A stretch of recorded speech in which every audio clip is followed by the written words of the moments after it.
السلام علیکم ورحمۃ اللہ وبرکاتہ۔ الحمد للہ رب العالمین والعاقبۃ للمتقین والصلاة والسلام علی رسولہ الامین وعلی آلہ وصحبہ اجمعین ومن تبعہ بإحسان الی یوم الدین، اما بعد فاعوذ باللہ من الشیطان الرجیم وَأُولُو الْأَرْحَامِ بَعْضُهُمْ أَوْلَى بِبَعْضٍ إِنَّ اللَّهَ بِكُلِّ شَيْءٍ عَلِيمٌ۔ محترم حضرات و خواتین، اللہ تبارک و تعالیٰ کا کرم اور اس کی توفیق ہے کہ ہم سب مسجد خدا عمر آباد میں تشریف فرما ہیں۔ یہاں جمع ہونے کا مقصد رسول اللہ صلی اللہ علیہ وسلم کی پاکیزہ سیرت کو معلوم کرنا، تو اس نیک مقصد کے ساتھ ہفتے میں ایک مرتبہ حضرات و خواتین کی اس مسجد میں حاضری ہوتی ہے۔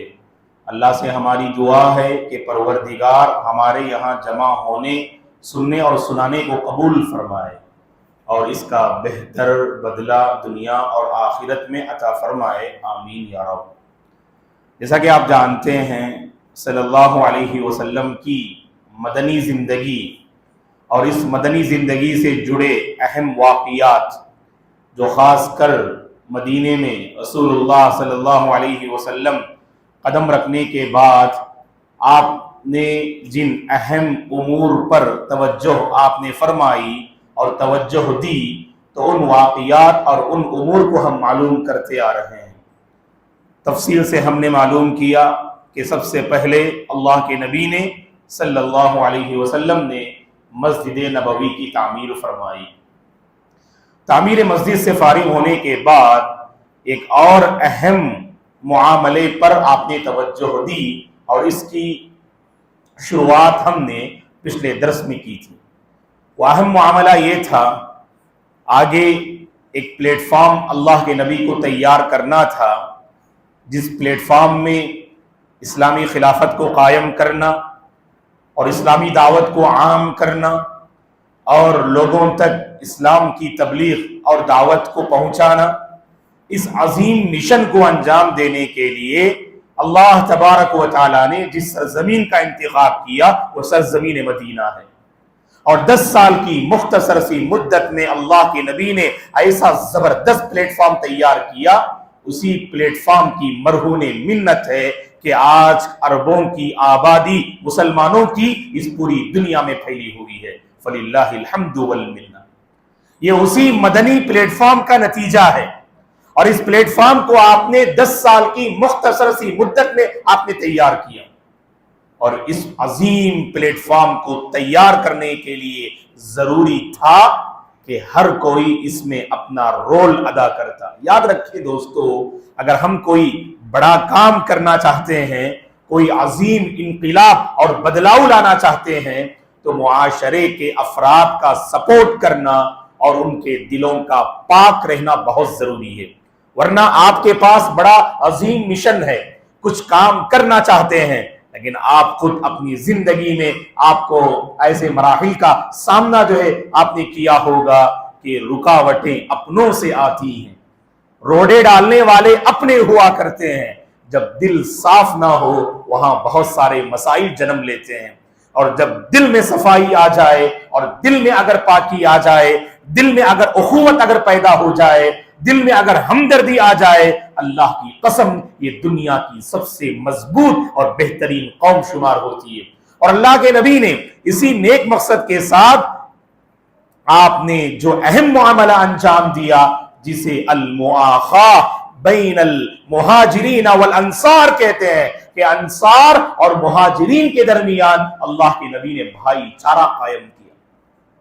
جیسے ہی مہاجر مدینہ پہنچے تو اللہ کے نبی نے کیا کہا جانتے ہیں؟ صلی اللہ علیہ وسلم نے فرمایا انصار سے مخاطب ہو کر،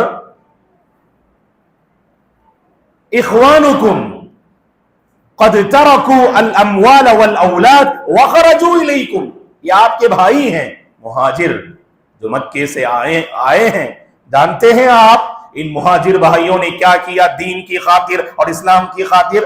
اپنا گھر بار چھوڑا، اپنی بیوی بچوں کو چھوڑا، اپنی تجارت اور جائیداد کو چھوڑا اور آئے ہیں آپ کی خدمت میں۔ لہٰذا اے انصار، ان کے ساتھ تم رحم و کرم کا معاملہ کرنا اور ان کے ساتھ ہمدردی کا معاملہ کرنا، یہ پیغام دینا تھا۔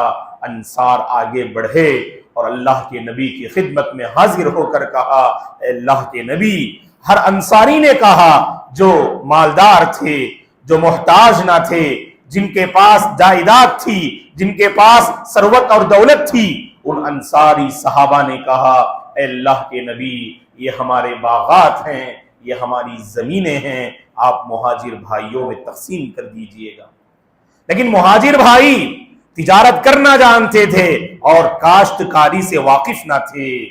کاشتکاری سے انصاری صحابہ واقف تھے اور مہاجر بھائی کاشتکاری نہیں جانتے تھے کہ فصل کی تیاری کیسے ہوتی ہے، زمین میں کاشتکاری کسے کہتے ہیں، اس سے مہاجر بھائی واقف نہ تھے۔ اسی لیے اللہ کے نبی نے فرمایا، ہم قوم لا یعرفون العمل، یہ ایسی قوم ہے جو کاشتکاری نہیں جانتی ہے۔ لہٰذا آپ نے فرمایا، یکفونکم المعون ویشرکونکم فی الثمر، یہ تمہارے کام کاج میں اپنا حصہ بٹائیں گے، اپنا ہاتھ بٹائیں گے، کام کاج میں تمہارا ساتھ دیں گے اور پیداوار میں تم انہیں شریک کر لو۔ جو پروفٹ آئے گا اس پروفٹ میں تم اپنے مہاجر بھائیوں کو شریک کر لینا، تمہارے ساتھ مل کر کام کریں گے اور ان کی محنت کا بدلہ تم دے دینا۔ یہ اللہ کے نبی نے فیصلہ کیا صلی اللہ علیہ وسلم۔ اور عجیب قربانی کا ثبوت پیش کیا یہ انصاری صحابہ نے۔ انصار کی پہچان ہی ایثار سے ہوتی ہے، انصار کی پہچان ہی قربانی سے ہوتی ہے، انصار کی پہچان ہی ہمدردی سے ہوتی ہے۔ اور آپ نے مشہور واقعہ سنا بھی ہوگا، اللہ نے قرآن مجید میں کہا والذین، انصار کی تعریف کرتے ہوئے 20 پر 8واں پارہ پڑھیے آپ، سورہ حشر کی یہ بڑی عظیم آیت ہے جس آیت میں اللہ تعالیٰ نے انصار کی تعریف فرمائی۔ اللہ نے کہا والذین تبوؤا الدار والایمان من قبلهم يحبون من هاجر الیہم ولا يجدون في صدورهم حاجة مما اوتوا ويؤثرون على انفسهم ولو كان بهم خصاصة، جن لوگوں نے مدینے کو اپنا گھر بنا لیا یعنی انصار، اور مہاجر بھائیوں سے پہلے یہ ایمان لائے۔ اور آگے اللہ نے بڑی اہم بات کہی انصار کے بارے میں، اگر مہاجر بھائیوں کو اگر مال دیا جائے یا اپنے دلوں میں کوئی تنگی نہیں پاتے۔ یہ بہت بڑی بات ہے دوستو کہ معاشرے میں اگر کسی کو مال تقسیم کریں اور بعض لوگوں کو تقسیم نہ کریں، دل میں وہیں سے کھٹک پیدا ہوتی، خلش جو ہے پیدا ہوتی، سامنے والے کے سلسلے میں نفرت پیدا ہوتی۔ اللہ نے انصار کی تعریف کرتے ہوئے کہا اگر مہاجر بھائیوں کو مال دیا جائے، جانتے ہیں وہ ضرورت مند ہے، اگر ان کو دیا جائے اپنے دل میں ذرہ برابر کوئی خلش اور کھٹک نہیں پاتے ہیں۔ یہ لوگ دل بڑے پاک ہیں ان انصار کے، اللہ کی گواہی، اور اللہ نے ان کی تعریف کی۔ اور آگے کہا خود کو ضرورت ہوتی ہے اور اپنی ضرورت پر اپنے بھائی کی ضرورت کا خیال رکھتے ہیں۔ کتنی بڑی بات ہے۔ اور مشہور واقعہ آپ جانتے ہیں، ایک صحابی اللہ کے نبی کی خدمت میں حاضر ہوئے، مہمان تھے، باہر سے تشریف لائے تھے، بھوک و پیاس میں مبتلا تھے، اور اپنی بھوک اور پیاس کو اللہ کے نبی کی خدمت میں پیش کیا اور کہا کہ کچھ کھانے کا انتظام کر دیجئے۔ آپ صلی اللہ علیہ وسلم اپنے ازواج مطہرات میں سے ایک ایک زوجہ محترمہ کے گھر یہ کہہ کر بھیجتے ہیں مہمان رسول آئے ہیں، گھر میں کچھ کھانے کا انتظام ہے کہ یا نہیں؟ ہر گھر سے یہی جواب ملتا ہے، ہر گھر سے یہی جواب ملتا ہے، گھر میں پانی کے سوا کچھ نہیں ہے۔ اللہ کے نبی، گھر میں پانی کے سوا کچھ نہیں ہے۔ تو آخر کار اللہ کے نبی نے اعلان کیا اس مہمان رسول کی مہمان نوازی کون کرے گا؟ یہ انصار ایسے معاملات میں کب پیچھے رہنے والے تھے؟ ایک انصاری صحابی آگے بڑھتے ہیں اور مہمان رسول کا ہاتھ تھامتے ہیں اور اپنے گھر لے جاتے ہیں، اور صحابی رسول اس انصاری کے گھر کا حال یہ تھا کہ گھر میں بچوں کے کھانے کے سوا کچھ موجود نہ تھا، اور بیوی سے کہا یہ مہمان رسول ہے، ان کا احترام ہم پہ لازم ہے، لہٰذا بچوں کے لیے جو کھانا ہے وہ مہمان کے لیے رکھ دینا۔ مہمان کے لیے رکھ دینا اور بچوں کو بہلا پھسلا کر سلا دینا، اور جب کھانے کے لیے دسترخوان پہ بیٹھے ایک آدمی کا کھانا ہے بس اور ہم شریک نہیں ہو سکتے مہمان کے ساتھ، میزبان بیٹھنا یہ ادب کا تقاضا ہے، مہمان کے ساتھ میزبان بیٹھ کے کھانا یہ ادب کا تقاضا ہے، لیکن کہا کہ اتنی مقدار میں کھانا موجود نہیں ہے۔ جب دسترخوان پہ ہم بیٹھے پلاننگ اور منصوبہ بندی یہ تھی کہ جیسے ہی ہم بیٹھے چراغ بجھا دینا اور مہمان یہ سمجھیں گے کہ ہم بھی ان کے ساتھ شریک ہیں کھانے میں۔ تو اللہ اکبر کہ جب وہ مہمان کھا رہے تھے تو یہ بظاہر کھانے کا جو ہے اظہار کر رہے تھے اور چراغ کو بجھا دیا گیا منصوبہ بندی کے مطابق، اور یہ ادا اللہ کو اتنی پسند آئی، اللہ نے قرآن مجید میں اس واقعے کے حوالے سے آیت ہی نازل کر دی، وَيُؤْثِرُونَ عَلَىٰ أَنفُسِهِمْ وَلَوْ كَانَ بِهِمْ خَصَاصَةٌ۔ اس ادا پر اللہ کو ہنسی آ گئی اور اللہ کے نبی بھی مسکرا دیے، اور صبح کے موقع پر اس صحابی کو بلاتے ہیں اور رات میں جو واقعہ پیش آیا اللہ کے نبی ذکر کرتے ہیں کہ وحی کے ذریعے سے اس واقعے کی مجھے خبر دی گئی۔ یہ قربان جائیے یہ کون انصاری صحابی تھے؟ یہ ام سلیم بنت ملحان رضی اللہ عنہا کے شوہر ابو طلحہ رضی اللہ عنہ ہے۔ یہ ام سلیم کون ہے؟ کون ہے ام سلیم؟ کسی کو معلوم؟ بہت پہلے کبھی کہا تھا ہم نے ام سلیم کے بارے میں، بڑی عظیم صحابیہ ہیں اور ایک عظیم صحابی کی ماں ہیں یہ، اور وہ صحابی تو جانتے ہیں آپ، بڑے مشہور صحابی، اللہ کے نبی بہت پسند کرتے تھے اس صحابی کو۔ جی انعام ملے گا انشاءاللہ، جواب دیں گے تو انعام ملے گا، گیس تو کیجیے۔ ام سلیم بنت ملحان، خیر ام سلیم بنت ملحان کے عظیم فرزند ہیں انس بن مالک رضی اللہ عنہ، خادم رسول اللہ کے نبی کی، جنہوں نے 10 سال خدمت کی۔ یہ انس بن مالک رضی اللہ عنہ کی والدہ ہیں اور ان کے والد ہیں انس کے مالک بن نضر، ام سلیم کے پہلے شوہر تھے۔ مالک بن نضر کی وفات کے بعد آپ نے حضرت ابو طلحہ سے شادی کی، اور ابو طلحہ سے جانتے شادی کس بنیاد پر کی؟ ام سلیم بنت ملحان سے جب شادی کی خواہش ظاہر کی ابو طلحہ نے، ام سلیم نے کہا تم کافر ہو، میں تم سے نکاح نہیں کر سکتی، اگر تم مجھ سے شادی کرنا چاہتے ہو اسلام قبول کرو، تمہارا اسلام قبول کرنا ہی میرا مہر ہے۔ اسلام قبول کیا اور اسلام قبول کرنا ہی ان کا مہر بن گیا، اور ابو طلحہ رضی اللہ عنہ اسلام قبول کرتے ہیں اور ام سلیم بنت ملحان رضی اللہ عنہا کو اپنے رشتے زوجیت میں لیتے ہیں۔ یہی میاں بیوی ہیں جن کا تذکرہ اللہ نے 28ویں پارے میں کیا سورہ حشر میں۔ ایسے عظیم صحابہ تھے یہ انصاری صحابہ۔ ایک اور واقعہ ہم ذکر کرتے ہیں، واللہ یہ واقعہ انصار کی فضیلت اور ان کے مقام کو واضح کرتا ہے۔ جانتے ہیں دوستو کیا ہوا؟ آپ جانتے ہیں کہ یہودیوں کے 3 مشہور قبیلے تھے، کون جلدی بتائیں گے 3 قبیلوں کے نام؟ یہودیوں کے 3 قبیلوں کے نام کون بتائیں گے؟ میں نے کئی بار ذکر کیا ہے یہودیوں کے 3 قبیلوں کے نام، کون بتائیں گے آپ میں سے؟ جی بارک اللہ فیکم، بنو قینقاع، بنو نذیر، بنو قریظہ۔ احسن ڈاکٹر صاحب، اللہ یبارک فیکم۔ خلیق الزمان صاحب حفظہ اللہ نے واقعی صحیح جواب دیا کہ بنو قینقاع، بنو نذیر اور بنو قریظہ۔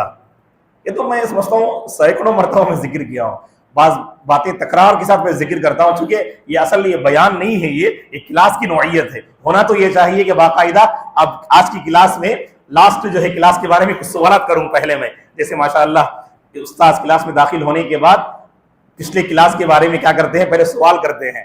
اب مسئلہ یہ ہے کہ میں زیادہ سوال کروں گا تو آپ کہیں گے مولانا کیا ہے زیادہ سوال کرتے ہیں، پھر آنا ہی بند کر دیں گے آپ لوگ۔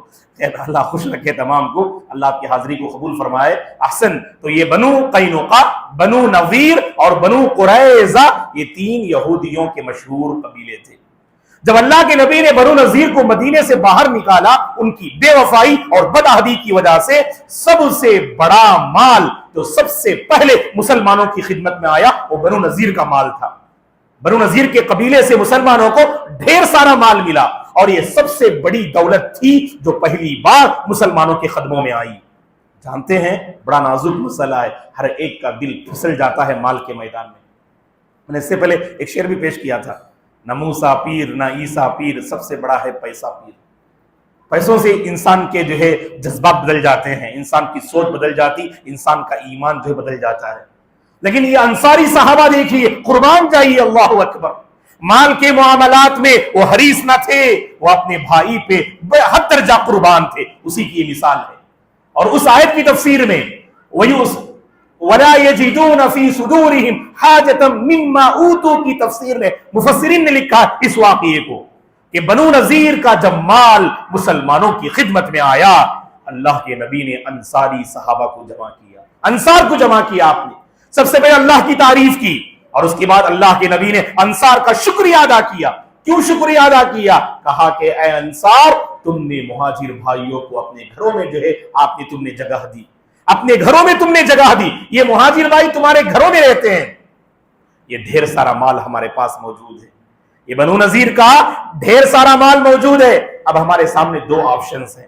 پہلا آپشن یہ ہے، آپ نے انصار سے کہا اگر تم چاہو اس مال کی میں برابر برابر تقسیم کر دوں، آدھی دولت اور آدھا مال انصار تم کو دے دوں اور آدھا مال مہاجر بھائیوں میں تقسیم کر دوں، اور جیسے وہ تمہارے ساتھ پہلے سے تمہارے گھروں میں ہے اور آگے بھی ویسے ہی رہیں.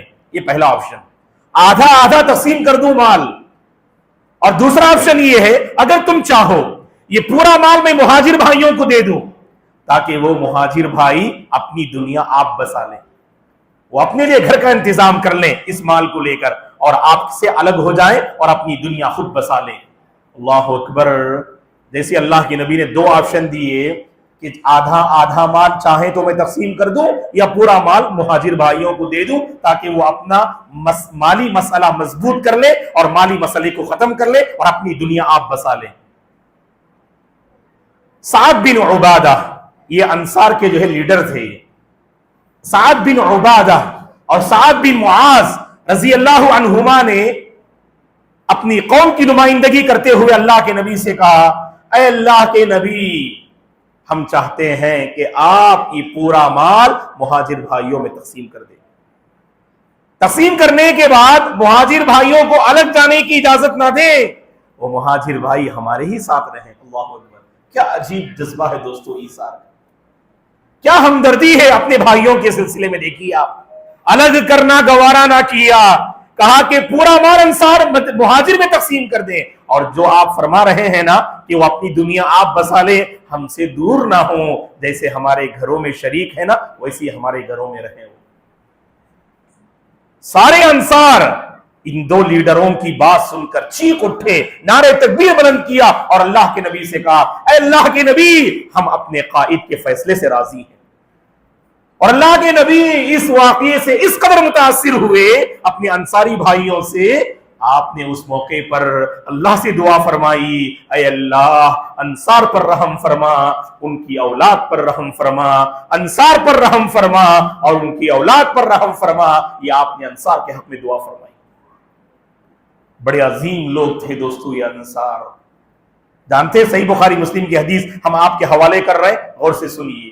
اللہ کے نبی نے فرمایا انصار کی تعریف کرتے ہوئے الانصار لا يحبهم الا مؤمن ولا يبغضهم الا منافق فمن احبهم احبه الله ومن ابغضهم ابغضه الله. اللہ کے نبی نے فرمایا یہ انصار مومن ہی ان سے محبت کرے گا. دل میں ایمان ہے تو صحابہ کی عظمت کریں گے آپ اور صحابہ کا احترام کریں گے آپ اور صحابہ سے سچی محبت کریں گے آپ. انصار سے مومن ہی محبت کرے گا. اگر نفرت کرے گا کوئی بندہ، دشمنی کرے گا ان انصار سے، وہ منافق ہی ہوگا، مومن نہیں ہو سکتا. اور آپ نے آگے فرمایا جس نے انصار سے محبت کی اللہ نے اس سے محبت کی، اور جس نے انصار سے نفرت کی اللہ نے اس سے نفرت کی. صحابہ کا احترام کرو دوستو، صحابہ کا احترام کرو. صحابہ کی عظمت یہ ایمان کی پہچان ہے، صحابہ کا احترام یہ ایمان کا حصہ ہے. اللہ ہدایت دے ان بندوں کو جو صحابہ کی شان میں گستاخی کرتے ہیں، جو صحابہ کی شان میں گستاخی کرتے ہیں. اللہ ایسے بندوں کو ہدایت دے. صحابہ کی سیرت کو پڑھو، ان کی سیرت بڑی پاکیزہ سیرت ہے. ان کی سیرت کو پڑھنے سے ہماری سیرت سنورتی ہے اور ہمارا ایمان تازہ ہوتا ہے اور دلوں کے جذبات بنتے ہیں اور بدلتے ہیں اور روحانی زندگی میں ایک زبردست انقلاب بپا ہوتا ہے. صحابہ کا احترام کرنا، صحابہ کی تعظیم کرنا اور صحابہ کے ساتھ گستاخانہ معاملہ نہیں کرنا چاہیے دوستو. چلیے آگے بڑھتے ہیں.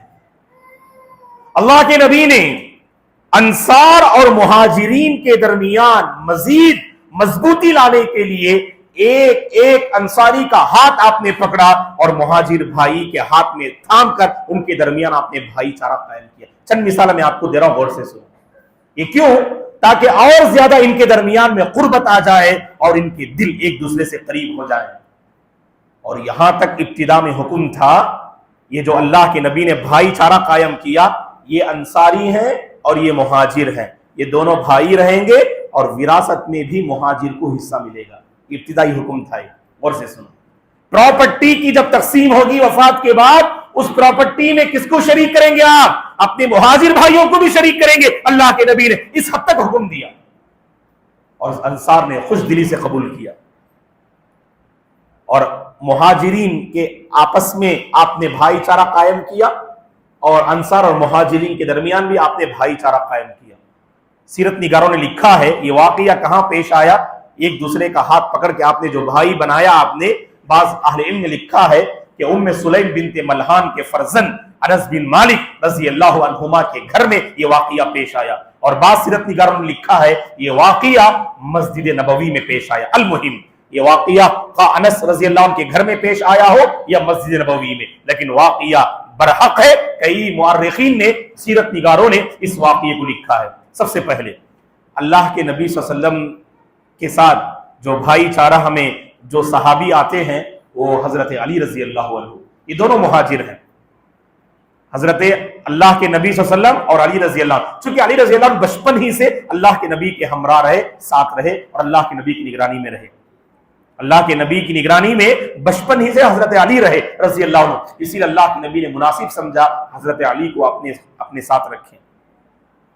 اور اس میں آپ نے اس بات کا خیال رکھا جو اعلیٰ ہے اس کی بھائی چارگی ادنا سے کرا دیں، تاکہ ادنا اعلیٰ سے فائدہ اٹھائیں اور اعلیٰ بھی بوقت ضرورت ادنا سے فائدہ اٹھائیں اور اونچ نیچ کا معاملہ ختم ہو جائے.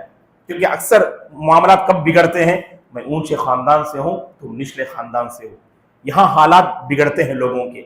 جب ہماری سوچ یہ بن جائے آپ بھی موحد ہم بھی موحد، آپ بھی مؤمن ہم بھی مؤمن، ہم دونوں کا ایک ہی مشن ہے کہہ کر آگے بڑھیں گے نا، ہمارے بہت سارے مسائل حل ہو جائیں گے. آج لوگوں میں عصبیت ہے. آج لوگ ملاقات کرتے ہیں لوگوں کے مرتبے کو دیکھ کر.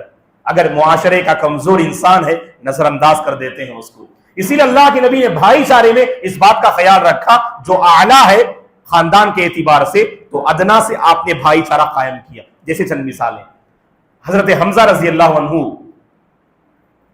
یہ آپ نے بھائی چارہ قائم کیا ان کے ساتھ. ان کا حضرت زید بن حارثہ رضی اللہ عنہ جو اللہ کے نبی کے آزاد کردہ غلام تھے. حضرت حمزہ رضی اللہ عنہ اور زید بن حارثہ رضی اللہ عنہ کے درمیان آپ نے بھائی چارہ قائم کیا. حضرت ابو بکر رضی اللہ عنہ اور خارجہ بن زید رضی اللہ عنہ کے درمیان آپ نے بھائی چارہ قائم کیا. حضرت عمر رضی اللہ عنہ اور اتبان بن مالک رضی اللہ عنہما کے درمیان آپ نے بھائی چارہ قائم کیا. حضرت سلمان فارسی رضی اللہ عنہ اور ابو الدرداء رضی اللہ عنہ کے درمیان آپ نے بھائی چارہ قائم کیا. حضرت ابو طلحہ رضی اللہ عنہ اور ابو عبیدہ رضی اللہ عنہ کے درمیان آپ نے بھائی چارہ قائم کیا. تو صلی اللہ علیہ وسلم نے جو بھائی چارہ قائم کیا اس کی چند مثالیں. اور ایک مشہور صحابی ہیں حضرت عبداللہ بن مسعود رضی اللہ عنہ اور زبیر بن عوام رضی اللہ عنہ، ان کے درمیان آپ نے بھائی چارہ قائم کیا. حضرت معاویہ رضی اللہ عنہ اور حضرت حجاج الاسلمی رضی اللہ عنہ، ان کے درمیان آپ نے بھائی چارہ قائم کیا. حضرت جعفر بن ابی طالب رضی اللہ عنہ اور معاذ بن جبل رضی اللہ عنہ، ان کے درمیان آپ نے بھائی چارہ قائم کیا. تو یہ بھائی چارہ کی چند مثالیں ہیں جنہیں مؤرخین نے اور سیرت نگاروں نے اپنی کتابوں میں نقل کیا. اور ان میں ایک عظیم واقعہ پیش آتا ہے، ایک انصاری اور ایک مہاجر بھائی کے درمیان. بڑا عظیم واقعہ ہے. اس واقعے میں بڑی عبرت ہے، اس واقعے میں بڑی نصیحت ہے. یہ واقعہ کیا تھا انشاءاللہ آنے والی کلاس میں ہم معلوم کرتے ہیں. اس سے پہلے دوستو ایک بات یاد رکھیں، یہ جو اللہ کے نبی نے بھائی چارہ قائم کیا نا، اس سے ہمیں کیا سبق ملتا ہے؟ ہم مسلمان ہیں تو ہماری پہچان یہ ہے کہ ہم ایک دوسرے کے ہمدرد بنے رہیں، ایک دوسرے کے غمخوار بنے رہیں، مشکلات میں ایک دوسرے کا سپورٹ کریں، ایک دوسرے کا تعاون کریں. مشکل گھڑی میں اپنے بھائی کو سمجھنے کی کوشش کریں آپ. آج اسی کی ضرورت ہے دوستو. آج ہمارے دل ایک دوسرے سے دور ہیں. آج ہماری زندگی ایسی ہے یہاں فاصلے آئے دن بڑھتے جا رہے ہیں, یہاں دوریاں آئے دن بڑھتی جا رہی ہیں. تو ایک دوسرے سے قریب ہونا ہے, ایک دوسرے کی فیلنگ کو سمجھنا ہے, ایک دوسرے کے جذبات کو سمجھنا ہے. ہم مسلمان ہیں, مل جل کر رہنا ہماری پہچان ہے. ہم مسلمان ہیں, ایک دوسرے کے ساتھ ہمدردی کا معاملہ یہ ہماری شان ہے. اور جب تک یہ تصور ہم مسلمانوں کی صفوں میں نہیں آئے گا, اللہ کی قسم اس وقت تک امت مسلمہ کامیاب نہیں ہو سکتی ہے. اللہ سے ہماری دعا ہے اللہ تعالی ہم سب کو ایک بنائے, نیک بنائے, ایک دوسرے کے ساتھ غمخواری اور ہمدردی کا معاملہ کرنے کی اللہ توفیق عطا فرمائے. ہمارے دلوں میں جو فاصلے ہیں اللہ ان فاصلوں کو مٹائے. ایک دوسرے سے محبت کرنے, دین کی بنیاد پر اللہ کی خاطر ایک دوسرے سے محبت کرنے, ایک دوسرے سے رحم و کرم کا معاملہ کرنے کی اللہ ہم سب کو توفیق عطا فرمائے. اللہ ہمارے مسائل کو حل فرمائے. جہاں کہیں امت کراہ رہی ہے اللہ تعالیٰ ان کے ساتھ رحم و کرم کا معاملہ فرمائے, امن کی زندگی انہیں نصیب فرمائے. سرزمین غزہ میں ہو یا سرزمین فلسطین میں, جہاں کہیں امت مسلمہ کراہ رہی ہے دشمنان اسلام کی طاقت کو لے کر, اللہ تعالیٰ وہاں امن کے فیصلے فرمائے, وہاں برکتوں کا اللہ نزول فرمائے. ظالموں کی مکاری کو اللہ مٹی میں ملا دے, ظالموں کی طاقت کو اللہ کمزور کر دے. اللہ تعالیٰ امت مسلمہ پر خاص کر رحم و کرم کے فیصلے فرمائے. اللہ ہماری مساجد کی حفاظت فرمائے, مدارس کی حفاظت فرمائے. اللہ ہماری خواتین کی عزت و آبرو کی حفاظت فرمائے. یہاں جو احباب بیٹھے ہوئے ہیں, جو خواتین تشریف فرما ہیں, اللہ ہم سب کے ساتھ خیر کے فیصلے فرمائے. اللہ ہماری پریشانیوں کا خاتمہ فرمائے. اللہ ہمارے گھروں میں چین و سکون نازل فرمائے. جو ہم میں سے بیمار ہیں اللہ شفا عاجلہ اور کاملہ نصیب فرمائے. ہمارے ان بچوں کی اللہ حفاظت فرمائے. اللہ ہمارے ان بچوں کے فیوچر کو سنوارے. اللہ ہمارے ان بزرگوں کی حفاظت فرمائے. ان بزرگوں کا سایہ اللہ قادر باقی رکھے. اللہ جب تک مجھے اور آپ کو اس دنیا میں باقی رکھے اس کے دین اور ایمان پر باقی رکھے. اسی کے دین اور ایمان پر اللہ خاتمہ نصیب فرمائے. آمین یا رب. اب آپ کی خدمت میں